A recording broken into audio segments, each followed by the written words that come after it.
तपाईले के मलाई मिडियामा गएर इन्टरभ्यू दिएर बोले देख्नु भएको छ कहिले? मैले दिए हो मिडियामा? हाम्रो कुरा कसरी मिडियामा आयो, कसैले मिडिया ल्यायो, अब त्यो हजारवटा मिडियाको जिम्मा त मैले ल्याएको छैन। त्यो मिडियाहरूले कसरी ल्यायो भन्ने कुराहरूलाई जानकारी भएन।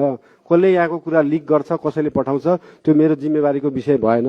म आफैले मिडियामा गएर केही बोलेको कुरा छ भने भन्नुहोस्, त्यो म सुन्न तयार छु। मैले इन्टरभ्यू दिएर भनेको छु कि मैले पत्रकार सम्मेलन गरेर भनेको छु कि त्यो कुरा छ भने मलाई चाहिँ भन्नु पर्यो। अब मिडियामा आएको, मिडियामा 10वटा कुरा आउँछ, मैले जिम्मेवारी लिन सक्दिनँ। मिडियामा जे पनि आउँछ। मैले मेयर साहब यो कुरा मैले भने होइन कि र मेयर साहबले आई एम द स्टेट भन्ने खालको जुन भाव कर्मचारी संयन्त्रमा दिन खोजिराख्नु भएको छ मेयर साहब, यो गलत हो। यसलाई सच्याउनु पर्छ।